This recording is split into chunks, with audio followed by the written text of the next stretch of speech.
ካለብህ ኃጢአት ሲፈውስ ሲያድን ነፃ ሲያወጣ አንተ የምትካፈለውን አንተ ያለህበትን ኃጢአት ሳይመስል ነው ሳይሆን ለዛ ነው በነገራችን ላይ በሚስጥረ ንስሐም ትምህርት ስናስተምር የእግዚአብሔር አምላክን በጣም ወደ ንስሐ መቅረብ የሚያስፈልጋቸው ቅዱስ ቁርባን መቀበልም የሚያሻቸውም ሰዎች ይጠየቃሉ። ለምንድን ማትቆርቡት ለምንድን ወደ አምላክ ስጋና ደም ማትቀርቡት ሲባል አይ እኔ ማሳድፈው ይመስለኛል ሲል ሰምታችሁ አታውቁም?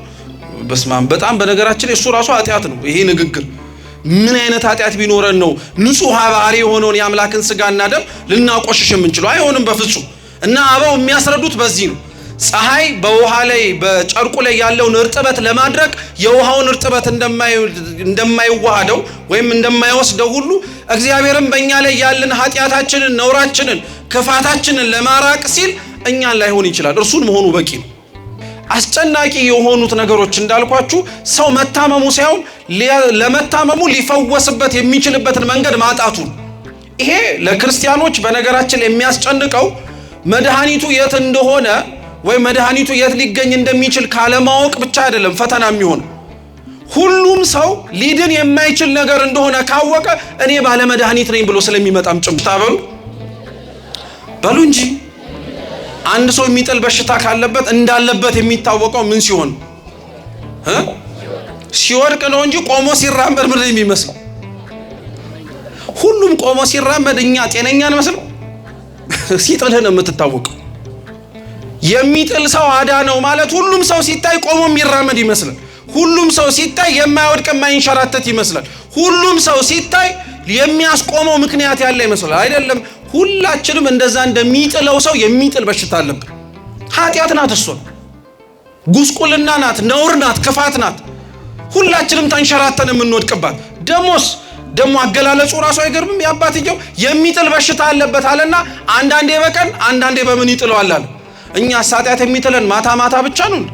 ቀንቀንም የሚያስወጣን ቀንቀንም ከእግዚአብሔር እንድንሸሽ የሚያደርገን እርሱ አይደለም? ኃጢአት ሲጥል ቀንም አይልም ማታም አይልም። የሚጥል በሽታም ሲጥል ቀንም አይልም ማታም አይልም። ካገኘህ ምንድነው የሚያደርግ? ኃጢአትም እንደዛ ነው፣ ነውርም እንደዛ ነው። ቀጠለ ደግሞ እኮ እንደዛ ብቻ ብሎ አላቆምም። በእሳትና በውሃም ውስጥ ይጥለዋል አለ። እስኪ እሳትና ውሃ በሉ። እሳትና ውሃ ማለት ምን ማለት ነው? አንድ ሰው እሳት ላይ ቢወድቅ ምን ይሆናል? ይቃጠላል።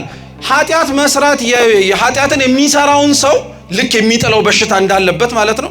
የሚጥለውን በሽታ የያዘውን ሰውዬ እሳት ላይ ይጥለዋል ማለት ኃጢአት የያዘውን ሰው ሲወድቅ እሳት ላይ ተጣለ ማለት እሱ ብቻ ሳይሆን ሌላውንም ማቃጠል እንዲችል መንገድ ይከፍታል።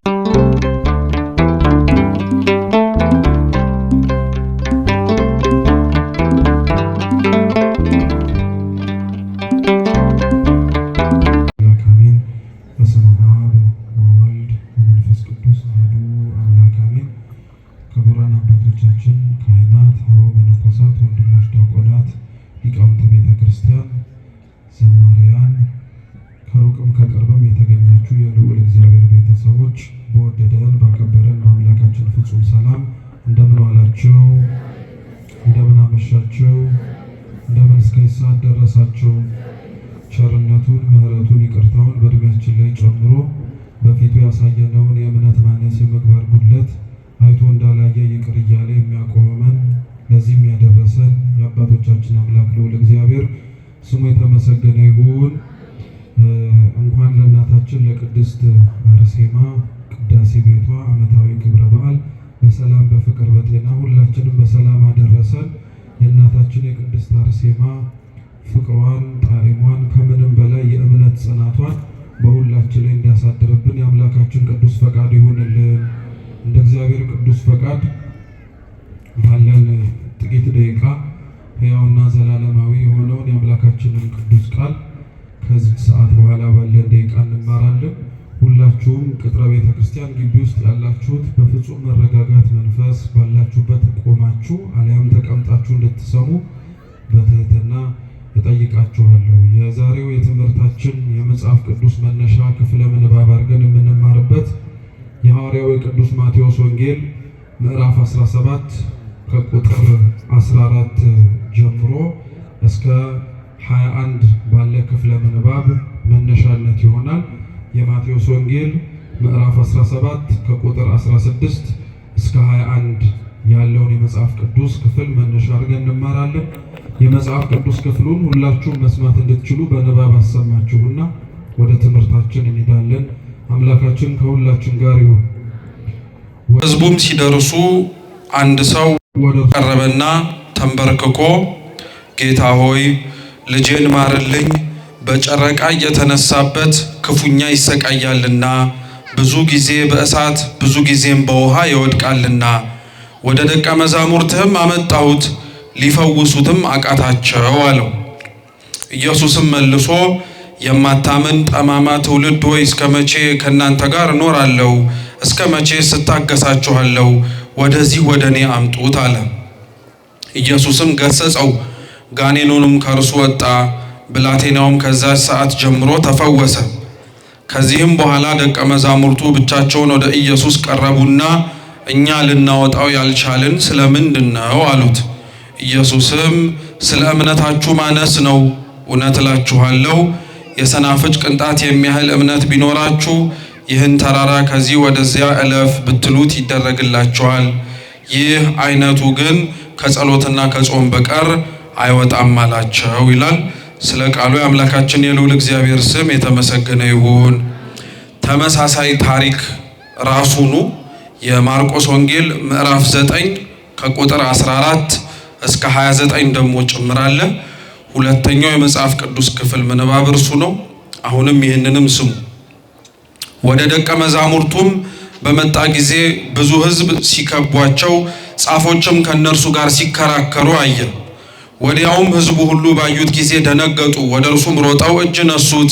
ጻፎችንም ስለምን ከነርሱ ጋር ትከራከራላችሁ ብሎ ጠየቃቸው። ከሕዝቡ አንዱ መልሶ መምህር ሆይ ዲዳ መንፈስ ያደረበትን ልጄን ወደ አንተ አምጥቼዋለሁ። በዚያውም ስፍራ ሁሉ ይጥለዋል፣ አረፋም ይደፍቃል፣ ጥርሱንም ያፋጫል፣ ይደርቃልም። እንዲያወጡለትም ለደቀ መዛሙርት ነገርኳቸው፣ አልቻሉምም አለው። እርሱም መልሶ የማታምን ትውልድ ሆይ እስከ መቼ ከእናንተ ጋር እኖራለሁ? እስከ መቼስ እታገሳችኋለሁ? ወደ እኔ አምጡት አላቸው። ወደ እርሱም አመጡት። እርሱንም ባየ ጊዜ ያ መንፈስ ወዲያው አንፈራገጠውና ወደ ምድር ወድቆ አረፋ እየደፈቀ ተንፈራፈረ። አባቱንም ይህ ከያዘው ስንት ዘመን ነው ብሎ ጠየቀው። እርሱም ከሕፃንነቱ ጀምሮ ነው።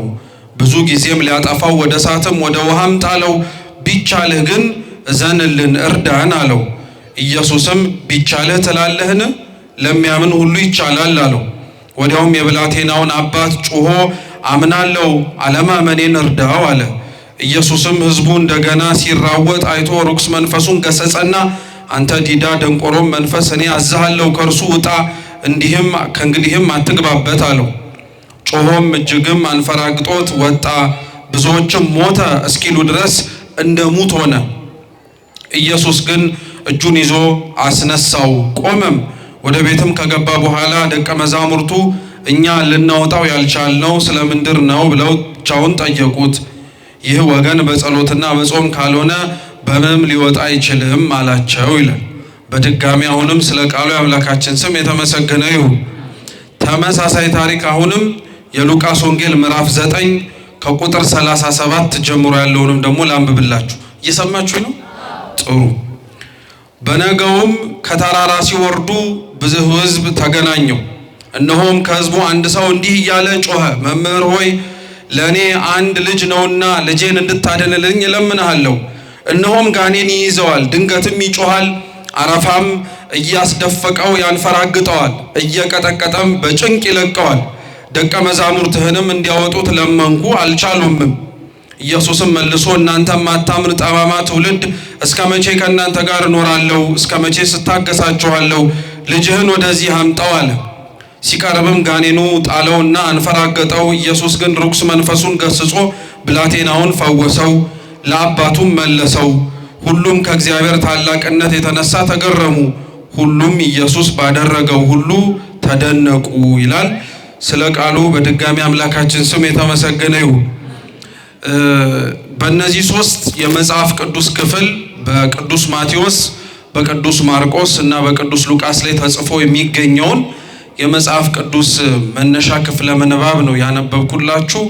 እኛ ለትምህርታችን መነሻ አድርገን የምንጠቀምበት የመጽሐፍ ቅዱስ ጥቅስ የሚሆነው የቅዱስ ማቴዎስ ወንጌል ምዕራፍ 17 ከቁጥር 19 ላይ ያለችዋን ይሆናል። የሰናፍጭ ቅንጣት ታክል እምነት ካለ ይህን ተራራ ወዲያ ሂድ ብትለው ይሄዳል የሚለው። እስኪ የሰናፍጭ ቅንጣት ታክል በሉ። እምነት ካለ፣ እስኪ ድገሙት። የሰናፍጭ ቅንጣት ታክል እምነት ካለ። እስኪ ሶስተኛም በለው። የሰናፍጭ ቅንጣት ታክል ምን ካለ? ምን ካለ?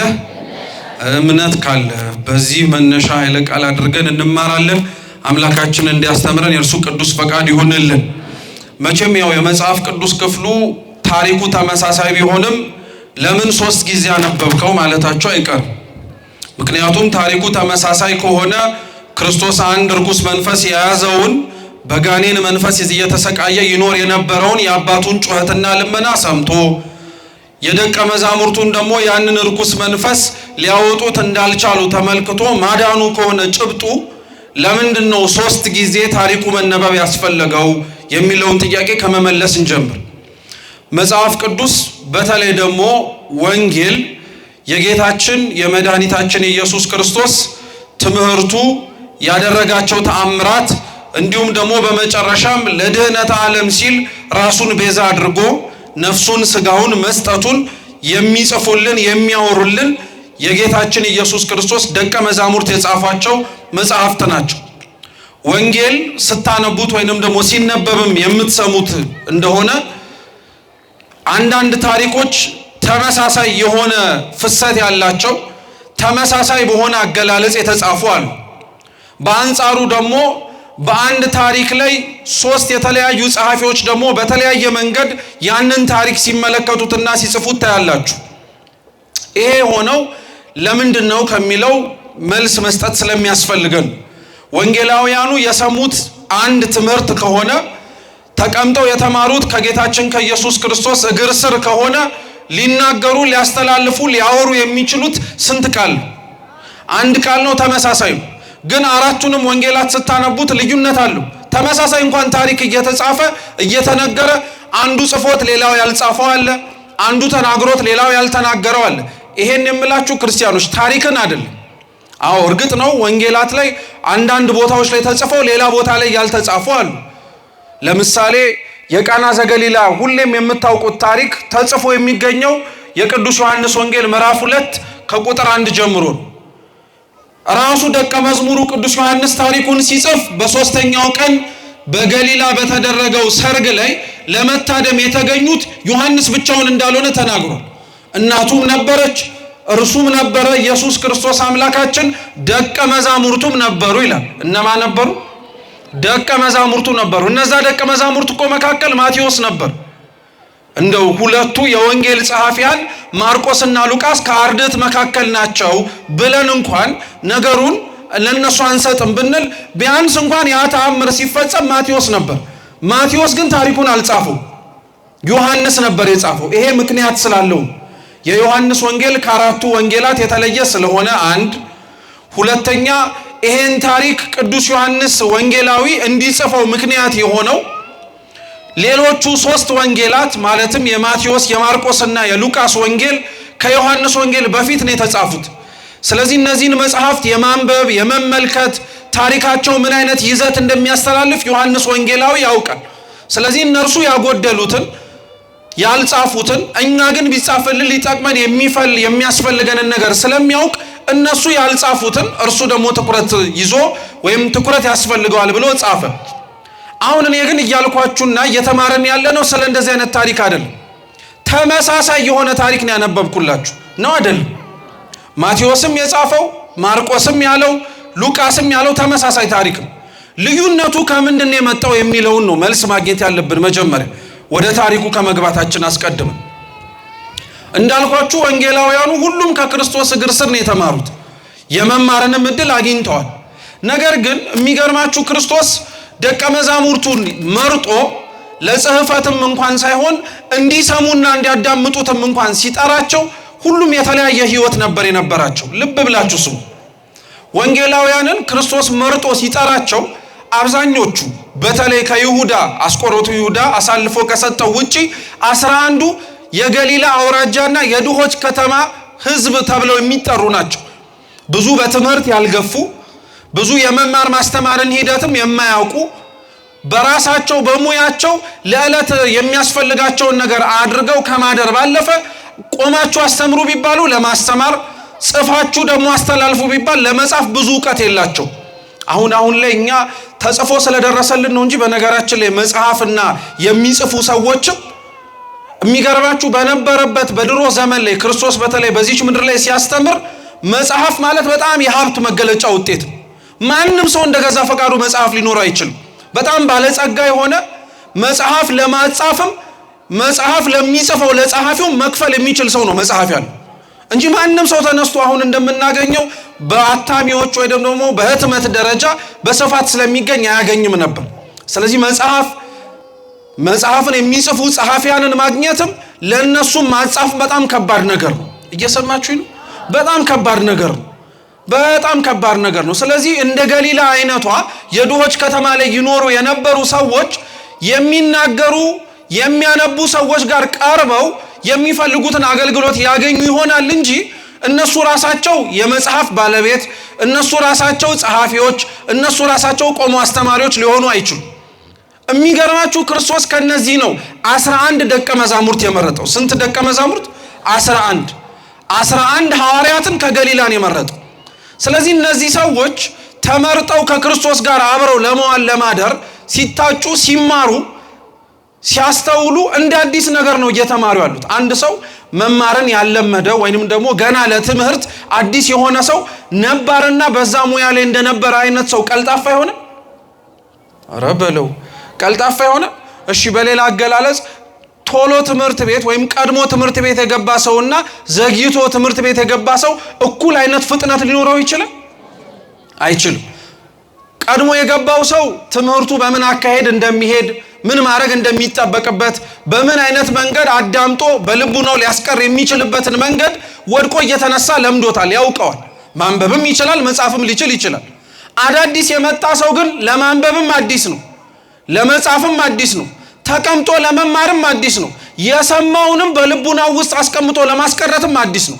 ደቀ መዛሙርቱ ማለት እንደዚህ ናቸው። ደቀ መዛሙርቱ 11ዱ ማለት እነዚህ ናቸው። ለሁሉም ነገር አዲስ ነበሩ። ክርስቶስን ለመከተል ገና አዲስ ናቸው። የሚሰማውን የሚናገረውን ለማዳመጥ አዲስ ናቸው። የሚሰሙትን ልቡናቸው ስለማስቀረትም አዲስ ናቸው። ስለዚህ ወንጌላቱ ሲጻፍ ልብ ብላችሁ ስሙ። ተመሳሳይ ታሪክ ሆኖ ነገር ግን የአገላለጽ ልዩነት የሚገኘው የሚሰሙት ተማሪዎቹ ትምህርቱን በልቡናቸው ውስጥ ሊያስቀሩበት የሚችሉበት የአይነ ልቦናቸው ብርሃን መብራትና መደብዘዝ የተለያየ ስለሆነ ነው። በቃ አንደኛው ምክንያት ይሄ እንደውም ሩቅ ድረስ እንደዚህ በደንብ ለማስረዳት ጣርን እንጂ አሁን የምንሰማውን ይሄንን የእግዚአብሔርን ቃል ትምህርት ሁላችሁም እስካሁን ካልኳት ቅጽበት መልሳችሁ በሉልኝ ብላችሁ ሁላችሁም እኩል ትላላችሁ? ለምን አትሉ? ተመሳሳይ ጆሮ እኮ ነው ያላችሁ። ተመሳሳይ ወንበር ላይ ነው የተቀመጣችሁት። ተመሳሳይ ቅጥረ ቤተ ክርስቲያን ውስጥ ነው ያላችሁት። ግን ለምን እኔም ማውራውን ወይ የተናገርኩትን መልሳችሁ በሉልኝ ስል አንዱ ወጣ አድርጎ ይናገራል፣ አንዱ የሆነውን ተናግሮ የሆነውን ይተዋል፣ አንዱ ጭራሽም ምን ነበር ያልከው ሊልም ይችላል። እውነት ወይ ሐሰት? እንደዛ ነው ማለት ነው። ማቴዎስ የጻፈውን ከሱ የተረፈውን ማርቆስ ይጽፈዋል። ከሱ ደግሞ ከሁለቱ የተረፈውን መጨመር ያለበት ጉዳዩና ድርጊቱ ሲፈጸም አብረው የነበሩ ከሆኑ አይ ይሄ ታሪክ እኮ ሲፈጸም ይሄም ነገር ተጨማሪ ነበረበት ብሎ ይጽፋሉ። ግልጽ ነው፣ ገብቷቸዋል። ስለዚህ ለዛ ነው አሁን የማቴዎስንም ሳነብ ማርቆስንም ሉቃስንም ሳነብ ታሪኩ ተመሳሳይ ቢሆንም ያገላለጽ ልዩነት አለው የለውም? አለው። በደንብ ሰፊ የሆነ ሊሆን በግልጽ የሚታይ ልዩነቶች አሉት። ስለዚህ አንደኛ ይሄንን ልብ ማለት ያስፈልገናል እንዳንዘነጋው። የታሪክ ልዩነቶቹ የመጡት የታሪክ መለያየቶቹ አገላለጾቹ የመጡት የሚሰሙት ሰዎች ለመስማት እና የሰሙትንም ልቡናቸው ውስጥ ለማሳደር ገና ያለመዱ አዳዲሶች ስለሆኑ ነው። ግልጽ ነው፣ እየገባችሁ ነው? አንደኛው ምክንያት እርሱ ነው። ሁለተኛው ይሄ ወንጌል በሚጻፍበት ጊዜ ላይ የጻፉት ጸሐፊያኖች ተመሳሳይ የሆነ ነገር አይተው ተመሳሳይ የሆነ ነገር ተመልክተው ለምንድን ነው የተለያየ ነገር የጻፉት ቢባል ደግሞ ሁለተኛው ምክንያት የትኩረት መስጠት ችግር ነው። እስኪ የትኩረት መስጠት በሉ። አዎ፣ ትኩረት አለ መስጠትና መስጠት ነው። ምሳሌ ልንገራችሁ። ሁላችሁም ስጠይቃችሁ አሁን በድምጽ አይመለስም። እሺ እናንተ ራሳ ወይ እጅ ታወጣላችሁ ያታውጡ። አሁን ይሄ ቅጽረ ቤተ ክርስቲያን እኔ እስከማቀው ድረስ በዚህ በኩል አንድ በር አለው፣ በእኔ በስተግራ በኩል አንድ በር አለው፣ በስተጀርባ በኩል ደግሞ በድልድዩ በኩል አንድ በር አለው። ሌላ በር አለው? 3 በር ነው ያለው። አንድ በር አለ፣ ሌላ 4 በር። እሺ ስለዚህ በዚህ በፊት ለፊቱ በር የገባችሁ ሰዎች እስኪ እጃችሁ ነውጡ። አይዟችሁ ምንም አልላችሁም፣ እጃችሁ ነውጡ። እሺ አውርዱ። በዚህኛው በኩል የገባችሁ ሰዎች እጃችሁ ነውጡ። እንዴ ካሜራማኖቹ በየት ነው የገባችሁት? በላይ ነው እንዴ? እንዴ በዚህኛው በር በኩል የገባችሁ እስኪ እጃችሁ ነውጡ። በዚህኛው በኩል እሺ። በድልድዩ በኩል የገባችሁ እሺ። በዚህኛው በኩል እሺ። በጣም ጥሩ። ብዙ ሰው የገባው በየትኛው በር ነው? በዚህኛው። እስኪ አንድ እጃችሁ ነውጡ። በቃ እዛው ያዙት። ማን አውርዱታላችሁ? እዛው ያዙት። አሁን እናንተን የገባችሁበት በር በዚህ ነው አይደል? ስትገቡ መንገድ ላይ ምን እያያችሁ ነው የመጣችሁት? ምን እያያችሁ ነው የመጣችሁት? እስኪ መልሱልኝ። በዚህ በር ነው የገባችሁት? ወይ በላይኛው በአስፋልቱ ወይ በቀኝ ወይ በግራ ነው የገባችሁት? ችግር የለም። ስትመጡ ወደዚህ ቤተክርስቲያን ምን እያያችሁ ነው የመጣችሁት? በሉ አቶሎ በሉ፣ ጮክ በሉ። አንደኛ ጧፍ የሚሸጡ እሺ። ሁለተኛ ንዋያተ ቅድሳት 2 እሺ። ምግብ ቤት 3 ዛፍ 4 እንደው ሳቃችሁ እንጂ ቁም ነገሩ ምን መሰላችሁ? አሁን በዚህ በኩል በር የገባችሁትን ሰዎች በሙሉ እጃችሁን አስወጥተን እዚህ ጋር የሆኑ ሰዎች ተደርድረው እስኪ የገባችሁበት በር ምን እያያችሁ ነው የገባችሁት ቢባል እኩል ሁሉም ተመሳሳይ መልስ አይመልስም። አንዱ ያየውን አንዱ ምን አላረገው አላየውም ሳይሆን ምን ስላልሰጠው ትኩረት ስላልሰጠው ነው። ሳያየው ቀርቶ አይደለም። ግልጽ ነው፣ ገብቷችኋል? ወንጌልም ተመሳሳይ ነው። ማቴዎስ አይቶታል፣ ማርቆስም ነበር፣ ሉቃስም ነበረ። አንዱ ትኩረት ሰጥቶ የሰማው ነገር አለ፣ ሌላው ደግሞ ታሪኩን ሲጽፍ ትኩረት ያልሰጠበት ነገር አለ።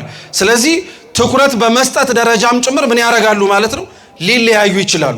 ለዛ ነው በነገራችን ላይ ሊቃውንተ ቤተ ክርስቲያን ስለ ወንጌል ትምህርትም ሆነ አጠቃላይ ስለ መጽሐፍ ቅዱስ ግንዛቤ ክርስቲያኖች እንዲኖራቸው የሚገባው መረዳት ሁሉንም አስማምተው ማንበብ እንዲችሉ ነው። ሁሉንም ምን አድርገው አስማምተው። አሁን እንኳን ያነበብነውን ይሄንን የምንማርበትን የመጽሐፍ ቅዱስ ክፍል ስንማረው አስማምተን የምንማረው። አንዱ ብሎት ሌላው ያላለውን ለምን ያላለው፣ አንዱ ተናግሮት ሌላው ያልተናገረውን ለምን አልተናገረው፣ ሁሉም ደግሞ ተስማምቶ የተናገሩበት ነገር ከሆነ ደግሞ ለምን ይሄንን ያክል ትኩረት ሰጡት ብለን እንጠይቃለን። ግልጽ ነው፣ ገብቷችኋል? ስለዚህ በዛ አይነት መንፈስ እና በዚህ አይነት መረዳትና ትኩረት መስጠት ድጋሚ አንድ በአንድ እያነበብናቸው የምንወስዳቸውን የተወሰኑ ነጥቦች እየተማርን እንሂድ። እግዚአብሔር ከሁላችን ጋር ይሁን። የማቴዎስ ወንጌል ምዕራፍ 17 ቁጥር 14 ሲጀምር እንዲህ ነው የሚለው፣ ወደ ሕዝቡም ሲደርሱ አንድ ሰው ወደ እርሱ ቀረበና ተንበርክኮ ይላል። አንድ ሰው ወደ እርሱ ቀረበና ምን አድርጎ? ተንበርክኮ። ተመሳሳይ የሆነው የዚሁ ታሪክ አንቀጽ የሆነው ቅዱስ ሉቃስ ደግሞ ሲናገር በነጋውም ከተራራ ሲወርዱ ብዙ ሕዝብ ተገናኘው ይላል። ከየት ሲወርዱ? ከተራራ ሲወርዱ። ማርቆስ ደግሞ ወደ ደቀ መዛሙርቱም በመጣ ጊዜ ብዙ ሕዝብ ሲከባቸው ጻፎችም ከነርሱ ጋር ሲከራከሩ አያል። ሶስቱም አገላለጾች ይለያያሉ አይለያዩ? ግን ስታስማሙት ምን መሰላችሁ? የወረደው ከተራራ ነው። ከታችም ብዙ ሕዝብ ነበረ። የነበሩት ሕዝቦች መካከልም ደቀ መዛሙርቱና ፈሪሳውያን ምን እያደረጉ ነበር? እየተከራከሩ ነበር። አሁን ይሄ አገላለጽ አረፍተ ነገሩን ሳነብላችሁ ማቴዎስንም ማርቆስንም ሉቃስንም ተጠቅመነው ማቴዎስንም ማርቆስንም ሉቃስንም ተጠቅመናል። ማቴዎስ ላይ አንድ የጨመረልን ምንድነው? ክርስቶስ ከተራራ ሲወርድ ከወረደበት ተራራ ላይ የሚከራከሩ ሰዎችን ሲያውን ትኩረት የሰጠው የችግሩ ዋነኛ አካል የሆነውን ያ ተንበርክኮ ክርስቶስን ይጠይቀው የነበረውን ሰው እና ይሄ ሰው ወደ ጌታችን ወደ ኢየሱስ ክርስቶስ የቀረበው ደቀ መዛሙርቱና ፈሪሳውያን እየተከራከሩ በነበረበት ጊዜ ላይ ነው። በክርስቶስ ዘመን ላይ የነበሩት ፈሪሳውያን የሚባሉት በጣም ሕግ አዋቂዎች ናቸው። ምን አዋቂዎች? መጽሐፍ ቅዱስ በተለይ ሐዲስ ኪዳን ላይ እንደነዚህ አይነት ቃላቶች በጣም ተደጋጋሚ ስትሰሙ ፈሪሳውያን ማለት የሰው ስም አይደለም። ፈሪሳውያን ማለት የአንድ ቦታ ወይንም ደግሞ የአንድ አካባቢ የሚኖሩ ሰዎችም ለማለት አይደለም። ፈሪሳውያን ናቸው ማለት ሚናቸው ወይም ኃላፊነታቸው በኦሪቱ ቤተ መቅደስ ሕግ የሚያስከብሩ ሕግ የሚያውቁ ሰዎች እነሱ ናቸው ለማለት። ሕግ የሚያውቁ ሕግ የሚያስከብሩ ሰዎች ፈሪሳውያን ተብለው ነው የሚጠሩት። እና ፈሪሳውያን ብዙ ጊዜ ላይ ከክርስቶስ ጋር በሚያስተምረው ትምህርት፣ በሚያደርጋቸው ነገሮች፣ በሚሰራቸው ስራዎች ሁሌም እንደተቃረኑ ነው። በአንድም በኩል ተስማምቶ ያውቁ የማይስማሙባቸው ጉዳዮች በነገራችን ላይ ከክርስቶስ ጋር ፈሪሳውያን የሚያስተምረው ትምህርት ችግር ኖሮበት አይደለም። ክርስቶስ ለዛ ነው አንድ ነገር ይናገርና በዛ ንግግሩ ላይ ችግር አለ ብለው ሲናገሩት መልሶ የራሳቸውን ሕግ ይጠቅስላቸውና እናንተ በሕጋችሁ እንዲትሉ የለም እንዴ ይላቸው። የትምህርት ችግር ስለነበረበት አይደለም ከክርስቶስ ጋር ብዙ ጊዜ ላይ የሚጣሉት። የህይወትም ችግር ስላለበት አይደለም።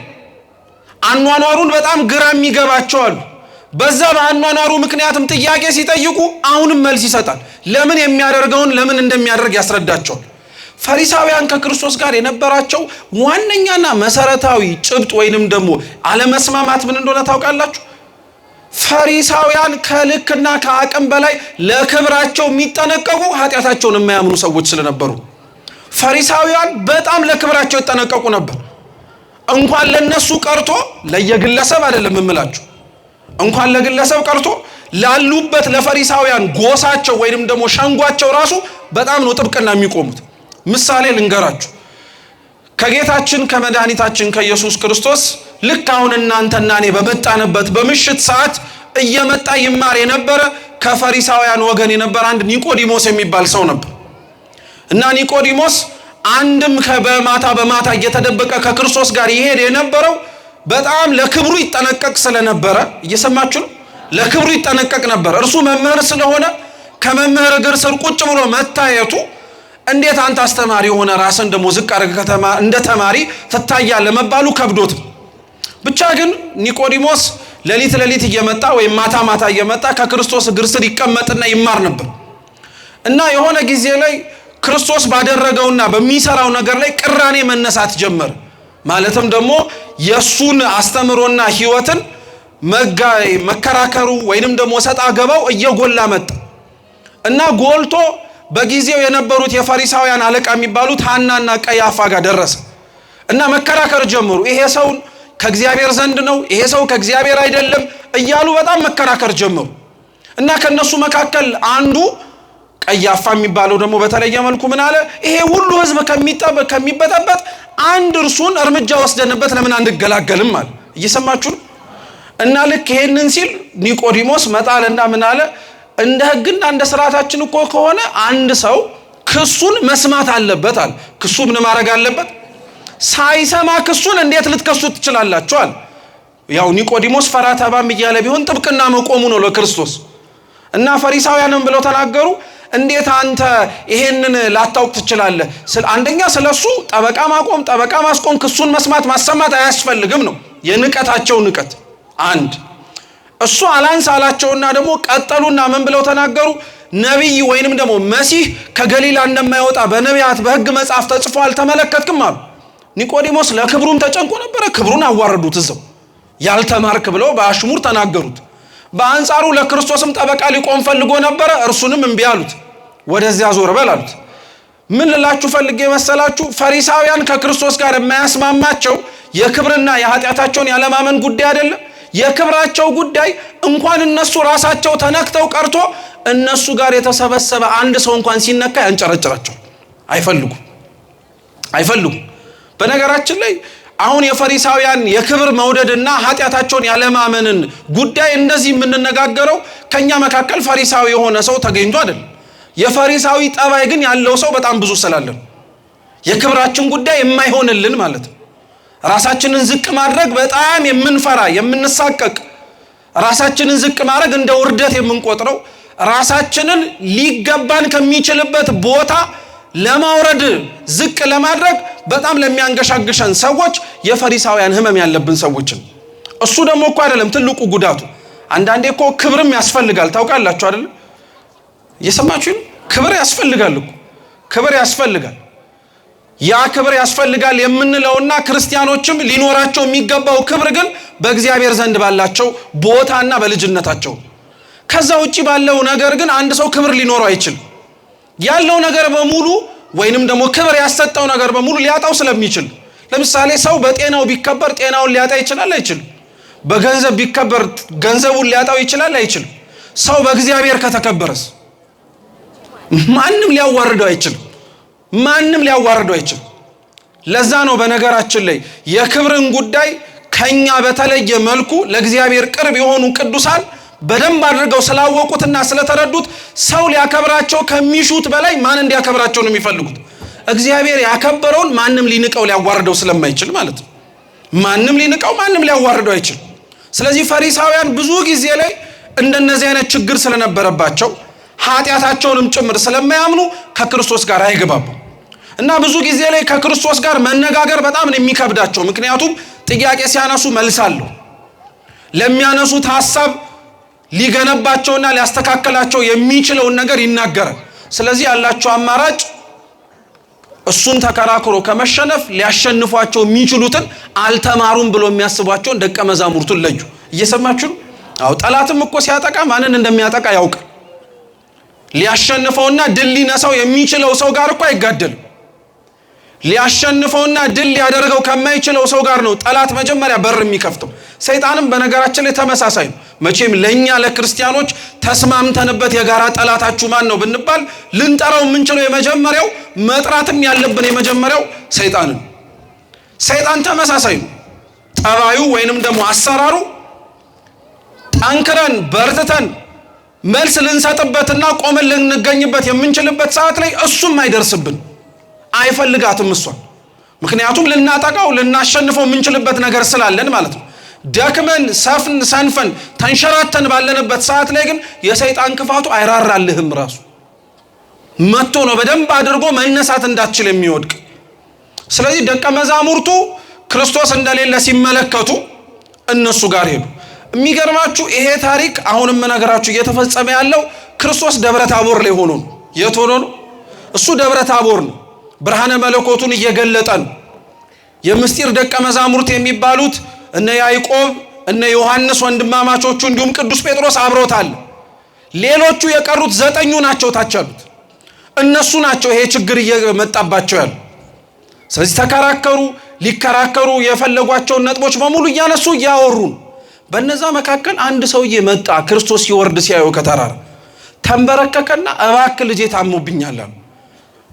በሌሎቹ ወንጌላት ሲነበብ እንደሰማችሁ ደግሞ ብቸኛ ልጄ ነው ያለው። ምናዊ ልጄ? ብቸኛ ልጄ። እንደው ታሞብኝ እንኳን ሌላ ቢኖረኝ ይሄ እንኳን ቢታመም በሌላኛው ልጽናና እችላለሁ፣ ግን እንዳልጽናና እንኳን ያለኝ ስንት ልጅ ነው አለ? አንድ ልጅ ነው አለ። እና በጠና ታሞብኛል፣ በጠና ነው የታመመብኝ፣ እባክህ ፈውስልኝ አለ። ቀጠልና ደግሞ የታመመበትንም በሽታ ነገር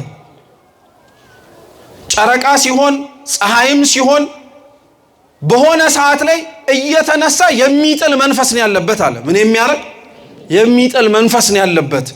እና የሚጥለው መንፈስ ተነስቶበት በሚጥልበት ጊዜ ላይ የሚጥለው ደና ቦታ ላይ እንኳን አይደለም። አንዳንዴ ሰዓት ላይ ነው፣ አንዳንዴ ደግሞ ምን ላይ ነው? ውሃ ላይ ነው አለ። ስለዚህ የዚህ ልጅ በሽታ በጣም አድርጎ አባትየውን አሳስቦታል። ከማሳሰብም ባለፈ እንደው ታሞ የመሞት ወግ ራሱ የለውም ይሄ ሰውዬ። ምክንያቱም ምናልባት ወይ ሰዓት ላይ ሊወድቅ ይችላል፣ ወይ ውሃ ላይ ሊወድቅ ይችላል፣ ወይ ወድቆ ላይ ነሳበት የሚችልበት ቦታ ላይ ሊጥለው ይችላል። ስለዚህ አባትየው ከቀን ልጁ ሲወድቅ ሞተ ብሎ ነው መጀመሪያ የሚያስበው። ከዛ በኋላ ነው ነፍስ ከዘራበት እግዚአብሔር ዕድሜ ጨምሮለታል ማለት ነው ብሎ አንስቶት አባብሎት ወይ ደግሞ አስተዛዝኖት ይሄዳል።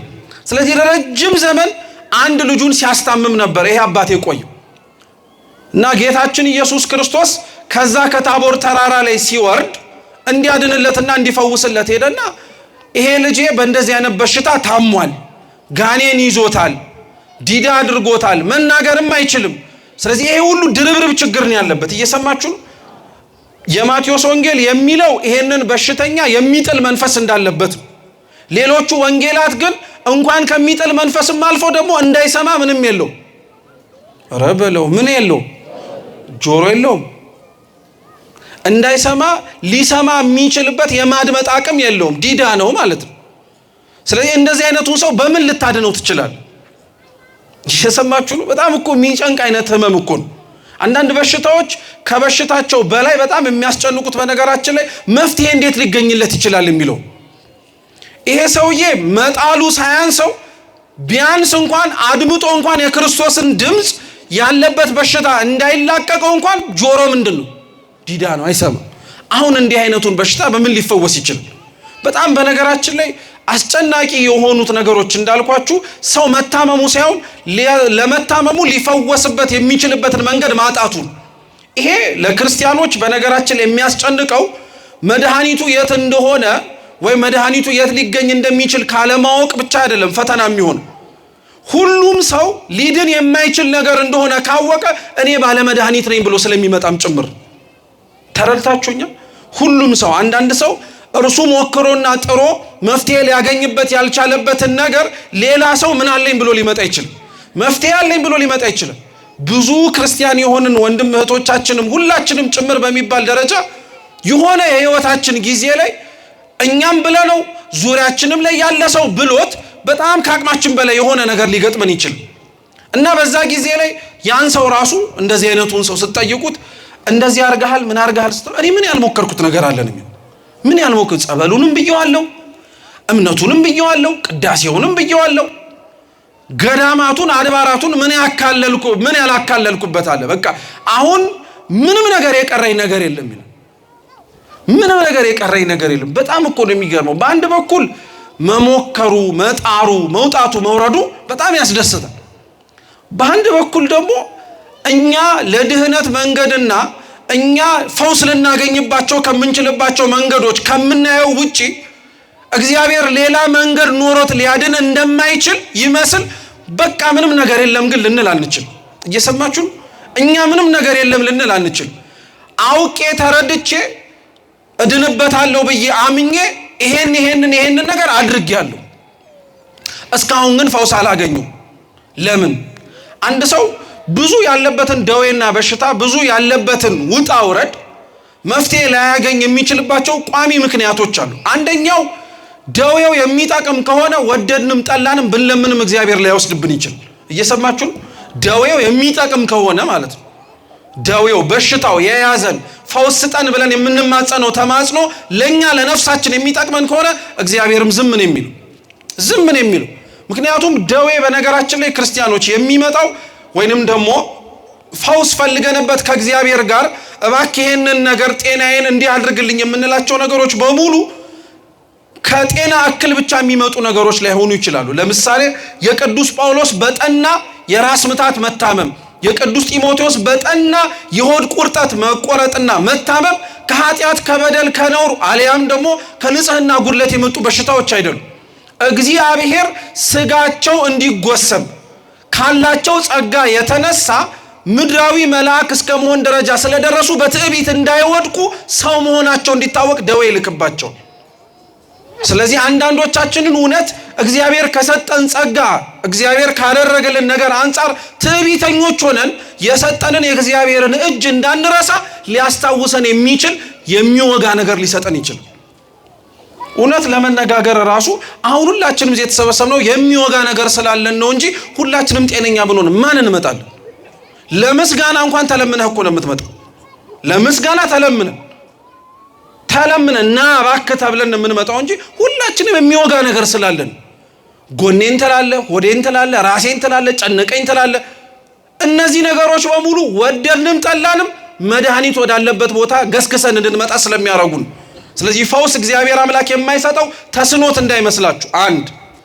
ፈውስ እግዚአብሔር የማይሰጠው አቅቶትም እንዳይመስላችሁ ለኛ የሚጠቅም ከሆነ ሊቆይ ይችላል እንዲያውም አንዳንድ በሽታዎችን እግዚአብሔር አምላክ እርሱ ብቻ ካልሆነ ሌላ ሰው እንዳያደርገው ራሱ ሊያቆየው ይችላል እርሱ ብቻ እንዲሆን ማለት ነው ምሳሌ የቅዱስ ዮሐንስ ወንጌል ምዕራፍ 9 ላይ ያለው ከናቱ ማህፀን ጀምሮ ሲወጣ ምንም የአይን ምልክት የሌለው እውር ሰው ነበር እየሰማችሁ እውር ሰው ነበር ክርስቶስ እኮ ብዙ እውር አድኗል ይሄኛው እውር ግን ይለያል ሌሎች የታወሩትን አይናቸውን ሲያበራላቸው መጀመሪያ ማየት ይችሉ ነበር ምን ማድረግ ይችሉ ነበር ከዛ በኋላ ነው የታወሩት ይሄ ዮሐንስ ወንጌል ምዕራፍ 9 ላይ ያለው ግን ሲወለድ ጀምሮ ምን አድርጎ ያውቅ አይቶም አያውቅም ራሱ የአይን ምልክትም የለው አባቶቻችን ሲናገሩ ልሙጥ ግንባር ነው የሚሉት ልሙጥ ግንባር ነው እና ደቀ መዛሙርቱ ዙሪያው ላይ የነበሩት ሰዎች በሙሉ ይሄ ሰውዬ በጠና ታሞ እንደዚህ ይሰቃየው በጣም በችግር ሆኖ አይኑም እውር ሆኖ ከእናቱ ማህፀን የተወለደው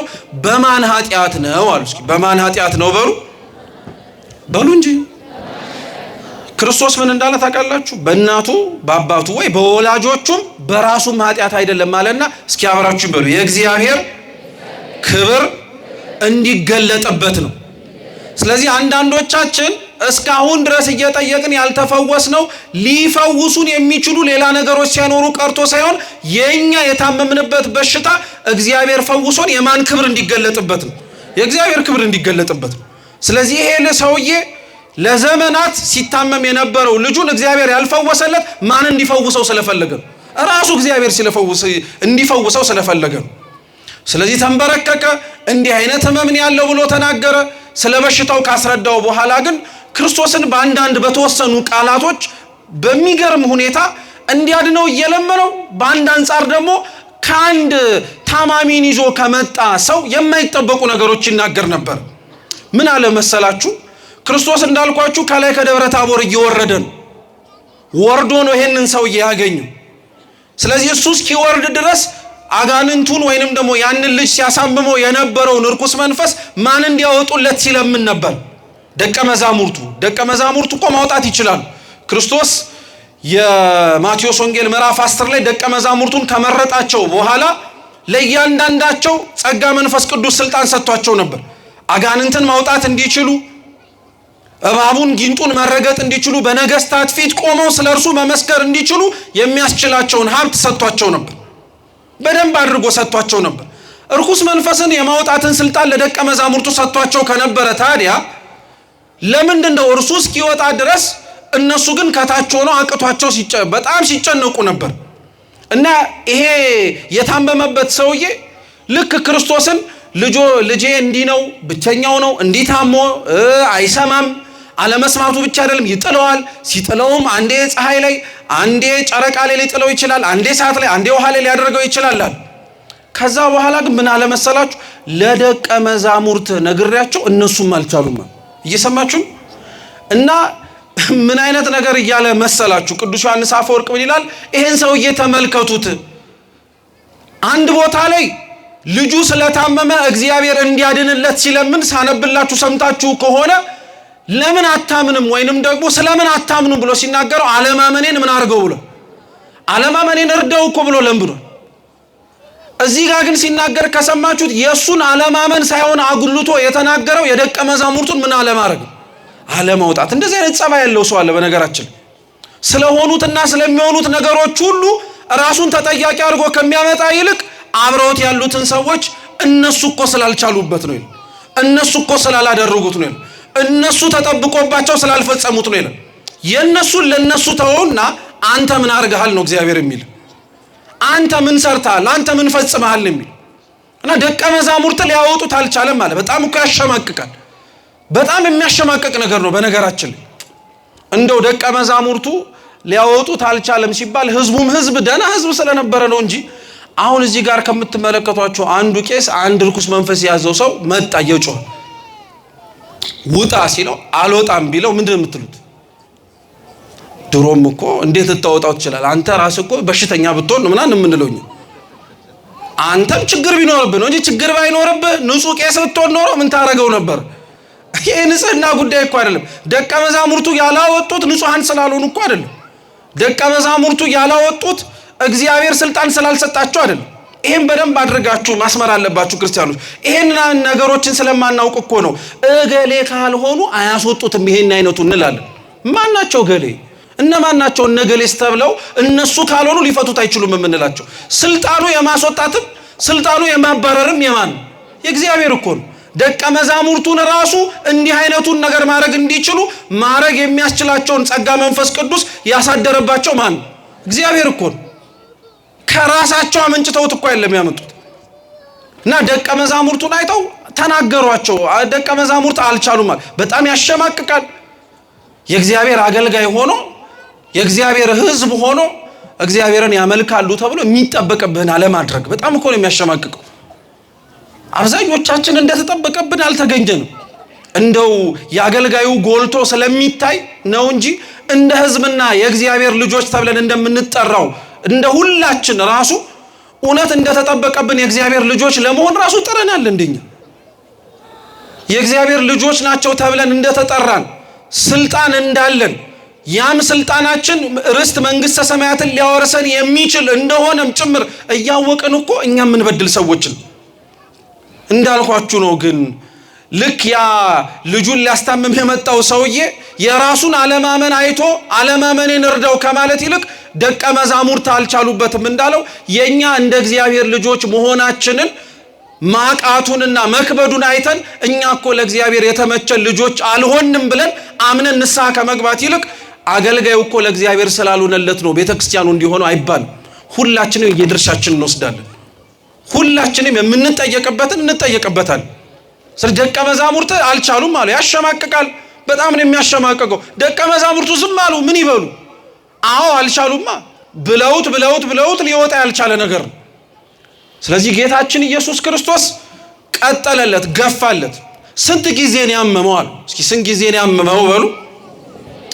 ከልጅነቱ ጀምሮ ነው አለ። እንግዲህ አስቡት፣ አባት የቻለው አባት ብዙ ጊዜ ይሄ ልጅ ክርስቶስ እስኪመጣ ድረስ እቺ ንግግር እስክትጀመር ድረስ አባት ምን አድርጓል? ታግሷል። ዝም ብሎ እስኪመጣ ድረስ እስከ ከልጅነቱ ጀምሮ ብሎታል፣ አልሆነለትም።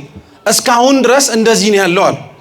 ጌታችን ኢየሱስ ክርስቶስ የዛን ጊዜ ላይ ያንን የታመመውን ሰው አድሮበት አንድም እንዳያዳምጥ ያደረገው እየሰማችሁ ምን እንዳያረግ ያደረገው እንዳያዳምጥ ያደረገውን የሚጥለውን መንፈስ ገሰጸውና አስወጣው ይላል። ምን አደረገው እንዴ? እናንተ በነገራችን ላይ በጣም አይገርማችሁም? እንዴት ነው የማይሰማው ዲዳውን የሆነውን ሰው ገስጾ አጋንንቱን አወጣው እኮ ነው ያልኳችሁ። እንዴት ሰምቶ አትሉም እንዴ? እንዴት ሰምቶ እንዴት ሊያደምጥ ችሎ በምንስ አይነት የክርስቶስን ንግግር ሰምቶ ያ ሰው ነፃ ሊወጣ ቻለ ካላችሁ እንኳን ክርስቶስ ተናግሮ ቀርቶ ሲቆም እንኳን አጋንንት ያለበት ቦታ ላይ መቅረብ አይችልም። ሁለተኛስ እግዚአብሔር ያ እርኩስ መንፈስ ጆሮን እንዳይሰማ ማረክ ከቻለ እሱ በንግግሩ ዲዳ የሆነውን ጆሮን ማስፈታት አይችልም?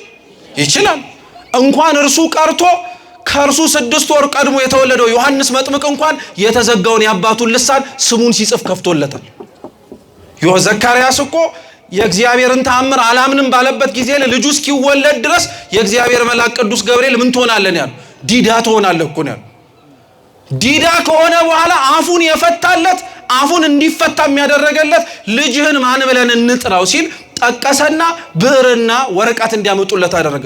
ስሙን ዮሐንስ ብሎ ሲጽፍ ነው አፉ የተፈታለት። የዮሐንስ መጥምቅ ስምን ሲጽፍ አፍ መፍታት የሚችል ጸጋን እግዚአብሔር እነሱ ላይ ማሳደር ከቻለ እሱ ራሱ ቆሞ ሳይናገር ርኩሳት መናፍስትን እኮ ማውጣት ይችላል። እርሱ ሊናገር የሚችል አንደበት ኖሮት ላይሰማ የሚችለውን ጆሮ እግዚአብሔር በድምፁ እንኳን መክፈት ይችላል። የሁላችንን ጆሮ እግዚአብሔር አምላክ ይክፈትልን። ሁሉንም ነገር ማድረግ የሚችል አምላክ ነው። ስለዚህ ተናግሮ ጆሮውን ከፈተለት። አንድም ተናግሮ ደግሞ አድሮበት ያሰቃየው የነበረውን ርኩስ መንፈስ ምን አደረገለት? አባረረለት፣ አስወጣለት። ነፃ ነህ፣ ከዚህ በኋላ ድነሃል አሉ። ማስታወቂያ ያልፈለገ አዳኝ አይገርም?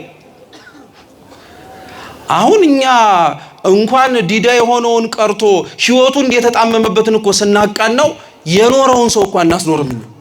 እኔ እኮ ነኝ ህይወትህን እንዲያረኩልህ እንለዋለን። እኔ ባላበድርህ፣ እኔ ባልሰጥህ፣ እኔ ባልመክርህ፣ እኔ ባልገስጽህ እንላለን።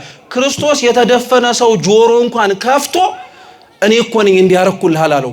ልቡናውን እንዲከፍትለት ስለተፈለገ ጠርጡለስ የሚባል የቤተ ክርስቲያን ሊቅ እንዲያውም በተለይ ዮሐንስ አፈወርቅ ምን ይላል መሰላችሁ? ክርስቶስ እንዲሁ ዝም ብሎ ተአምር መስራት ስለሚችል ብቻ ተአምር የሚያደርግ አምላክ አይደለም ይላል። እየሰማችሁ ነው? ተአምር የሚደረግበት የራሱ ምክንያት ስላለ ማለት ነው። ክርስቶስ ተአምራትን ያደርግ የነበረው ከሃሊ እንደሆነ ሁሉን ቻይ እንደሆነ ለማሳየት ብቻ አይደለም። እርግጥ ነው ከሃሊ ለመሆኑ ሁሉን ቻይ ለማድረጉ ያሰራቸው ስራዎች አሉ። ቅድም ያልኳቸውን ለምሳሌ አይነ ስውር ሆኖ የአይን ምልክት ሳይኖርበት አይኑን ያበራለትን ሰው ክርስቶስ ያበራለት ሁሉን ቻይ እንደሆነ እንድናውቅ ነው። እንኳን አይን ኖሮ ይሄ ማለት ነው እንኳን ይሄ ኖሮ ጠፍቶ ቀርቶ ይሄ ጉድጓድ እንኳን ቢሆን ማን ሊያበራልህ ይችላል? ከሃሊነቱን ለማሳየት ማለት ነው። ምራቅ እንተፍ ብሎ ጭቃ ካቦካ በኋላ የአይን ምልክት ሳለለት አይደል የሚለው? አይን ቢኖረው ለምን የአይን ምልክት ይስልለታል? ከጭቃው አፈር የፈጠርኳቸው አምላክ ነኝ ሲል እኮ ነው። ከጭቃው አፈር የፈጠርኳችሁ ስለሆንኩኝ ይሄንን ማድረግ የምችል ከሃሊነቴን ላሳያችኋል። ሁለተኛው ግን ተአምራትን ክርስቶስ የሚያደርገው እንዳስፈላጊነቱ ያ ሰው ያ ነገር ይገባዋል ወይ ተብሎ ማለት ነው። እየሰማችሁ ሁላችንም ተአምር እንፈልጋለን። ሁላችንም እግዚአብሔር እንዲደርስልን እንፈልጋለን። ማን የሚጠላል? ድረስልኝ ብሎ የጠራውንና ተአምር የፈለገው ሰው ግን ይገባዋል ወይ ተብሎ የሚጠየቅ ያ ነገር ይገባዋል ወይ ተብሎ ሊጠየቅ ይችላል። ሶስተኛው ክርስቶስ ተአምራትን ያደርግ የነበረበት ደግሞ ምክንያት ከብዙዎቹ ሶስተኛው ምን መሰላችሁ? ጌታችን አንዳንድ የምንመለከታቸው ተአምራቶች እርሱ ለሚያደርጋቸው ስራዎች በኋላ ላይ የሚያስተላልፋቸው መልእክቶች ስላሉ ነው። ልብ ብላችሁ ስሙ። ክርስቶስ 38 ዓመት የተኛውን ያንን መጻጉዕ ወይንም ደግሞ ድውይ ከአልጋ ተነሳና አልጋህን ተሸክመ ሂድ ሲለው አምላክ በስልጣኑ አልጋ ማሸከም እንደሚችል ለማሳየት አይደለም። ዋናው ነጥብ ቅዱስ ዮሐንስ አፈወርቅ ምን ይላል? የመጻጉዕን ሽባነት በመተርተር ውስጥ እኛ ከኃጢአት የታሰርነውን እንደሚያቆመን ለማሳየት ነው ይላል። እየሰማችሁ ነው? አይን የሌለውን ሰው አይኑን ሲያበራ አይነ ስጋችሁን እንዳበራሁት አይነ ልቡናችሁን ላበራ የምችለው እኔ ነኝ ሲል፣ ዲዳ የሆኑትን መስማት የማይችሉትን እግዚአብሔር አምላክ ተናግሮ እንዳልኳችሁ መስማት እንዲችሉ ሲያደርጋቸው ያለባቸውን ችግር ሲፈታላቸው መስማት እንደሚያስችል ማዳመጥ እንዲችል ጆሮ መክፈት እንደሚችል ብቻ ለማሳየት አይደለም። ጆሮአችሁን መክፈት የቻልኩኝ አምላክ እዝነ ህሊናችሁን የህሊናችሁንም ጆሮ መክፈት እችላለሁ ልትከፍቱልኝም ያስፈልጋል ሲል ግልጽ ነው። ገብቷችኋል? ስለዚህ ተአምሩ ለአንድ ሰው የተደረገ አይደለም። ተአምሩ ያ ዲዳ የሆነውን ሰው መስማት እንዲችልና ካለበት የሚጥል በሽታ ተነስቶ መራመድ እንዲችል አይደለም። ተአምሩ በዋነኝነት ጭብጡ ምንድነው? ይሄ አይነቱንና መሰል ነገሮችን እግዚአብሔር አምላክ ተአምራት የሚያደርገው በውስጣችን ሊደረጉ የሚገባቸው በውስጣችን መስተካከል የሚያስፈልጋቸው ነገሮች እንዳሉ መመልከት እንድንችል። ሰው ሁሉ አይኑ በርቷል ግን አያይም። ሰው ሁሉ ጆሮ ክፍት ነው ግን አያዳምጥም። ሰው ሁሉ ሰውነቱ ሙሉ ነው ግን ተራምዶ ቤተ መቅደስ አይመጣም። አያችሁት? ስለዚህ ጉዳዩ የሆነ ሰው ሙሉ አካል አለው ወይስ የለውም የሚለው ጉዳይ አይደለም። ጉዳዩ የሆነ ሰው ታሟል ወይስ አልታመመም ለማለትም ብቻ አይደለም። ጉዳዩ ለነፍሳችን የሚያስፈልገውን ድህነት ከእርሱ ከእግዚአብሔር ውጭ ሌላ ሊሰጠን እንደማይችል ለማጠየቅ ነው። አንድ ነጥብ ያዙ። ሁለተኛ ከዚህ ካሁን ከምንማረው የምትወስዱት ነጥብ የሚጥል በሽታ ነበረበት አላባቱ። እስኪ የሚጥል በሽታ በሉ እንጂ። አንድ ሰው የሚጥል በሽታ ካለበት እንዳለበት የሚታወቀው ምን ሲሆን ሲወድቅ ነው እንጂ ቆሞ ሲራመድ ምን የሚመስለው? ሁሉም ቆሞ ሲራመድ እኛ ጤነኛ እንመስል? ሲጥልህ ነው የምትታወቀው። የሚጥል ሰው አዳነው ማለት ሁሉም ሰው ሲታይ ቆሞ የሚራመድ ይመስላል። ሁሉም ሰው ሲታይ የማይወድቅ የማይንሸራተት ይመስላል። ሁሉም ሰው ሲታይ የሚያስቆመው ምክንያት ያለ ይመስላል። አይደለም። ሁላችንም እንደዛ እንደሚጥለው ሰው የሚጥል በሽታ አለብን። ኃጢአት ናት፣ እሷ ጉስቁልና ናት፣ ነውር ናት፣ ክፋት ናት። ሁላችንም ተንሸራተን የምንወድቅባት። ደሞ አገላለጹ ራሱ አይገርምም? ያባትየው የሚጥል በሽታ አለበት አለና አንዳንዴ በቀን አንዳንዴ በምን ይጥለዋል አለ። እኛ ኃጢአት የሚጥለን ማታ ማታ ብቻ ነው። ቀንቀንም የሚያስወጣን ቀንቀንም ከእግዚአብሔር እንድንሸሽ የሚያደርገን እርሱ አይደለም። ኃጢአት ሲጥል ቀንም አይልም ማታም አይልም። የሚጥል በሽታም ሲጥል ቀንም አይልም ማታም አይልም። ካገኘህ ምንድነው የሚያደርግ? ኃጢአትም እንደዛ ነው፣ ነውርም እንደዛ ነው። ቀጠለ ደግሞ እኮ እንደዛ ብቻ ብሎ አላቆምም። በእሳትና በውሃም ውስጥ ይጥለዋል አለ። እስኪ እሳትና ውሃ በሉ። እሳትና ውሃ ማለት ምን ማለት ነው? አንድ ሰው እሳት ላይ ቢወድቅ ምን ይሆናል? ይቃጠላል። ኃጢአት መስራት የኃጢአትን የሚሰራውን ሰው ልክ የሚጥለው በሽታ እንዳለበት ማለት ነው። የሚጥለውን በሽታ የያዘውን ሰውዬ እሳት ላይ ይጥለዋል ማለት ኃጢአት የያዘውን ሰው ሲወድቅ እሳት ላይ ተጣለ ማለት እሱ ብቻ ሳይሆን ሌላውንም ማቃጠል እንዲችል መንገድ ይከፍትለታል ማለት ነው። ደግሞ በአንጻሩ ውሃ ላይ የሚወድቃል አለ። ውሃ ላይ የሚወድቅስ ምን ይሆናል? ይበሰብሳል፣ ይርሳል። የውሃ ባህሪው እርጥበት ስለሆነ ማለት ነው። በውሃም ይጥለዋል ሲል ቅዱስ ዮሐንስ አፈወርቅ ምን ይላል? የሚጥል በሽታ ኃጢአት ያለበት ሰው ውሃ ላይ ይወድቃል ማለት በውሃም ላይ ደግሞ ሲወድቅ እርጥበት ይሆናል ማለት ለመድረቅ ራሱ አይሆነውም። በቃ ለመድረቅ በጣም ያስቸግረዋል። ምክንያቱም የወደቀው በማታ ነው። ማታ መሆኑ ሳያንስ ደግሞ ምን ውስጥ ነው የወደቀው? ውሃ ውስጥ ነው የወደቀው። ግን እግዚአብሔር አምላክ የሚገርማችሁ ጌታችን ኢየሱስ ክርስቶስ ያ በውሃም የወደቀውንም በእሳት ላይ የሚወደቀውን ወይ የሚጥለዋል የተባለውን የሚጥል በሽታ ያለበትን ሰው በቃሉ ፈወሰው፣ አዳነው። እቺን በደንብ አድርጋችሁ ስሙኝ። ክርስቶስ ይሄንን በሽተኛ ከማግኘቱ በፊት መጀመሪያ የት ነበረ ብያቸዋል? ተራራ ላይ ብርሃነ መለኮቱን ምን እያደረገ? የታቦር ተራራ ማለት ነው። የብርሃነ መለኮቱን የገለጠበት የታቦር ተራራ ላይ ክርስቶስ በጣም በሚያንጸባርቅ በብርሃን ነው አይደል የታየው? ነው አይደለም? ጥሩ። ከዛ ሲወርድ ግን ብርሃኑ ሴት ሄደ። ብርሃኑ አልተገለጠም አይደለም? ከነሱ ተሰወራቸው። በቃ ማየት ያለባቸው ጊዜ ያሳያቸው፣ ማየት የማይችሉበት ጊዜ ላይ ደግሞ ጠፋባቸው። ምን ማለት ተፈልጎ መሰላችሁ? አንድ ልብሳችሁ ቤታችሁ ማለት ነው ካጠባችሁት በኋላ ትጨምቁታላችሁ፣ ታራግፉታላችሁ። ከዛ ምን ታረጉታላችሁ? ከዛ የሚያደርቀው ምኑ ነው? ፀሐዩ ውሃውን ያለበትን ልብስ ሲያደርቀው የሚያደርቀው የውሃውን እርጥበት ሳይወስደው። ታውቃላችሁ? አታውቁም እንዴ? እና ልብሳችሁ እንዴት ነው የሚደርቀው?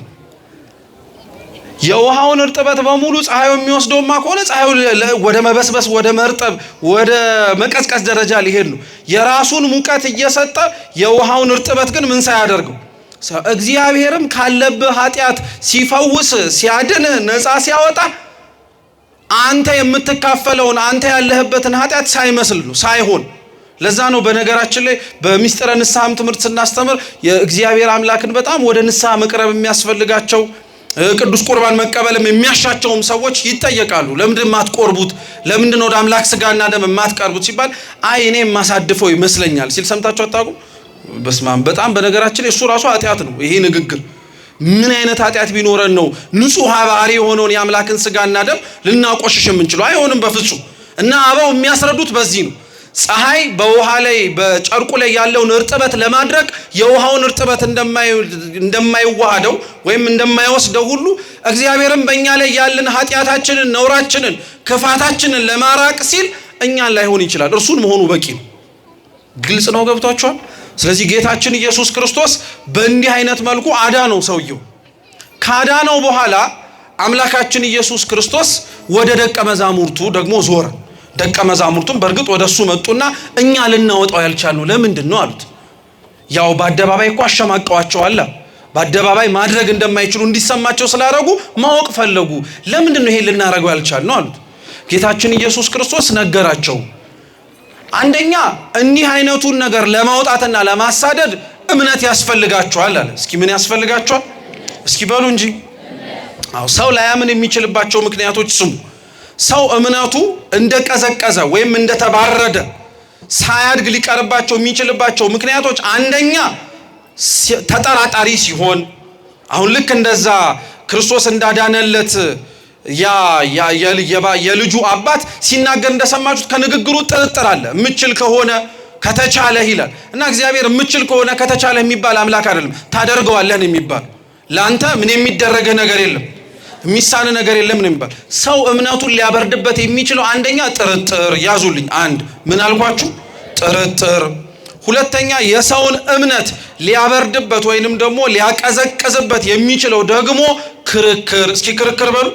ክርክር ምን ማለት መሰላችሁ? አሁን ለምሳሌ ከነዛ ከፈሪሳውያን ጋር አይሁድ ጋር ቁጭ ብለው እንደዛ ደቀ መዛሙርት ከሚባሉ እነዛ ደቀ መዛሙርት መልስ እንስጥ ብለው እሰጥ አገባ ከሚገቡ ልክ ክርስቶስ እንዳላቸው እንዲህ አይነቱ በጾምና በጸሎት ካልሆነ አይወጣም አላቸው አይደል? ለምን አልጸለዩም ነበር? አንዳንዶቻችን ያለን የእምነታችን መባረድና የእምነታችን መውረድ እንዳለ ሆኖ የሚቀረው ማረግ የሚጠበቅብንን ከማረግ ይልቅ መገኘት የማይጠበቅብን ቦታ ላይ እንገኛለን። ስለዚህ እንደነዚህ አይነት መሰል ነገሮች እምነትን ያባርዳሉ። ልብ ብላችሁ ስሙ። አንደኛ ጥርጣሬ አልኳችሁ። ሁለተኛ እርባና ቢስ የሆነ ክርክር። ከፈሪሳውያን ጋር ተከራከሩ አልተከራከሩ አያምኑላቸው እነሱ። አንዳንድን ሰው ነገርከውም አልነገርከውም ላያምን ይችላል። ልጠቅመው የምችለው ተናግረህ የማያምን ከሆነ ስለዛ ነፍስ ብለህ ብጾም ብትጸልይ። እየሰማችሁ ነው? ሁለት እምነትን የሚያባርደው። ሶስተኛው እምነትን ሊያባርድ ሊያቀዘቅዝ የሚችለው ደግሞ ከተራራው መራቅ ነው። ከተራራው መራቅ በሉ። ከተራራው መራቅ። ክርስቶስ እነዛን 3 ደቀ መዛሙርት ይዞ የወጣበት ተራራ ደብረ ታቦር የቤተ ክርስቲያን ምሳሌ ነው። ሰው ከቤተ ክርስቲያን ሲርቅ ወደደም ጠላም እምነቱ እየበረደ ነው የሚመጣው። ሰው ከዛ ታቦር ተብሎ ከተነገረው ተራራ ክርስቶስ ብርሃነ መለኮቱን ከገለጠበት ሲርቅ እንደሚደነግጠው ሁሉ ሰው የክርስቶስ ቅዱስ ሥጋውንና ክቡር ደሙን ከሚፈተትበት ሳይቀበል ንስሐን መግባት ሲያቆም ጾም፣ ጸሎት፣ ስግደት፣ ምጽዋቱን ሲረሳ መልካም ስነ ምግባራትን ማቆም ሲጀምር እምነቱ ምን እያደረገ ይመጣል? እየበረደ ይመጣል። የአብዛኞቻችን እምነቴን እንዴት ልጨምረው፣ እምነቴ በምን አይነት መልኩ እንዲያድግ እፈልጋለሁ ስትሉ ቀላሉ መልስ ምን መሰላችሁ? ከተራራው አትሽሹ፣ ከተራራው አትራቁ፣ ከቤተ መቅደስ አንሽሽ፣ አንራቅ። እዛ ውስጥ መሆናችን ራሱ ምናችንን እንዲጨምር ያደርገዋል፣ እምነታችን እንዲጨምር ያደርገዋል። የመጨረሻ አንድ ነጥብ አንስተን እንጨርስ። ይሄን አይነቱን ለምን ልናወጣው አልቻለም ብለው ሲጠይቁት ክርስቶስ የመለሰላቸው መልስ ሁለትም። አንደኛ የሰናፍጭ ቅንጣት ታክል እምነት ካላችሁ ይህን ተራራ ተነስተህ ሂድ ብትሉት ይሄዳል አለ። ክርስቶስ ይሄን ንግግር ተናገረው ዛሬ በዓሉን የምናከብርለት አቡነ አብርሃምና ቅዱስ ስምዖን ጫማ ሰፊው ደግሞ ፈጸሙት። ክርስቶስ ላመነ ሁሉ ነገር እንደሚቻለው ላመነ እንኳን ጥቂቷን ነገር ቀርቶ ግዙፍ የሆነውን ተራራ ማስነሳት እንደሚችል ተናገረ። ዛሬ ከቅድስት አርሴማ ከቅዳሴ በዓሏ ውጪ ያሉ የምናከብራቸው ስምዖን ጫማ ሰፊው የሚባል ጻድቅ ነበር። ያ ጻድቅ ይሄንን ተራራ እግዚአብሔርን ለምኖ እንዳስነሳውም ጭምር ሰምተናል። ስለዚህ ክርስቶስ አንደኛ የነገራቸው ምንድነው? የሰናፍጭ ቅንጣት ታክል እምነት ካለ ይህን ተራራ ተነስተህ ሂድ ብትለው ይሄዳል። ጉዳዩ አንዳንዶች በነገራችን ላይ ይሄንን ቃል ቁጭ ብለን መማርም ጭምር አለብን። አንዳንዱ ሰው የሰናፍጭ ቅንጣት ታክል እምነት ካለ ይህን ተራራ ተነስቶ ወደዚያ ሂድ ሲባል ሰናፍጭ ያው ትንሽዬ እምነት ካለች ምናምን ይላል። ጉዳዩ ከእምነቱ ትንሽነት ጋር አይደለም ጥቅሱ የተጠቀሰው። እስኪ ሰናፍጭ በሉ። ሰናፍጭ ነቅ የለባትም፣ ነውር የለባትም፣ የተሰነጠቀ ምንም አካል የለባትም። እና የሰናፍጭ ቅንጣት ታክል እምነት ካለ ማለት ፍጹም የሆነ እምነት ካለ ለማለት ነው እንጂ የእምነቱ ትንሽነትን ለመናገር አይደለም። አንድ ሁለተኛ እስኪ ሰናፍጭ በሉ። ሁለተኛው ሰናፍጭ ደግሞ ውጩ ከላይ ስትመለከቱት ነጭ ነው፣ ውስጡ ግን ቀይ ነው። ከላይ ያለው የሰናፍጩ ንጣት በሃይማኖት ውስጥ የሚገኘውን ሰላም ይወክላል ይላሉ ሊቃውንተ ቤተ ክርስቲያን። ከውስጡ ሲፈለቀቅ የምታገኙት ቀዩ ደግሞ ሰው በሃይማኖቱ ውስጥ ሊመሰክረው የሚገባው ደግሞ የሰማዕትነት ምሳሌ ነው ይላል። የሰናፍጭ ቅንጣት ታክል እምነት ካላችሁ ማለት በሃይማኖታችሁ ውስጥ ሰላምም ሊኖራችሁ ያስፈልጋል። በሃይማኖታችሁ ውስጥ ደግሞ ምስክርነትም ስላመናችሁት እምነትም ደግሞ ዋጋ መክፈልም ያስፈልጋችኋል ሲሉ እንደነዚህና መሰል አይነት እምነት ላላቸው ሰው ተራራውን ተነስተ ሂድ ብትለው ይሄዳል አለ። እንዲያውም እኮ ክርስቶስ እርሱ ቸር አምላክ ደግ አምላክ ስለሆነ ተራራ አለው እንጂ ቅዱስ ጳውሎስ ምን ብሎ ነበር በመልእክቱ የተናገረው? ፍቅር ከሌለኝ ብሎ ሲናገር ፍቅር ግን ከሌለኝ ከንቱ ነኝ ያለው አይደል? ሁሉም ነገር ኖሮኝ ተራሮችን እንኳን የሚያፈልስ እምነት ቢኖረኝ አለ። እስኪ ተራሮችን በሉ። ጠቅሶ እኮ የሚናገረው ይሄን እንደሆነ ታውቃላችሁ። ክርስቶስ ያለው የሰናፍጭ ቅንጣት ታክል እምነት ካለ ይህን ተራራ ነው እንጂ ተራራዎች አላለም እኮ። ቅዱስ ጳውሎስ ግን ምን አለ? በክርስቶስ ያመነ እንኳን አንድ ተራራ ብዙ ተራራ ማስነሳት ይችላል አለ። ብዙ ተራራ። እነዛ ተራራዎችን አባቶቻችን አንድም በኃጢአት መስለውታል። በክርስቶስ እውነት ያመነ ሰው ካለ እግዚአብሔር ካወደኩበት የኃጢአት ሰንሰለት ሊያነሳኝ ሊበጥስልኝ ይችላል ካለ በራሱ እንኳን ባያምን እግዚአብሔርን ፈጽሞ የሚያምነው ከሆነ እርሱ እንኳን የዛሬውን ኃጢአቱን ተራራውን ቀርቶ ነገ የሚሰራቸውን ተራራዎችን እንኳን ሊያነሳለት ይችላል። እግዚአብሔር ደግ አምላክ ነው፣ ቸር አምላክ ነው። ለኛ የማይቻለንን እሱ ማድረግ የሚችል ጌታ ስለሆነ እንዲህ ብሎ ተናገራቸው። ከዛ በኋላ ደግሞ ይሄ እንዲህ አይነቱን በጾምና በጸሎት ካልሆነ ልታወጡት አትችሉም አላቸው። ልጠይቃችሁ፣ ታማሚዎቹ ሐዋርያት ናቸው ወይስ ያ ልጅ? ኧረ በለው ቶሎ በሉ እንጂ። የታመመው ማን ነው? ልጁ ነው።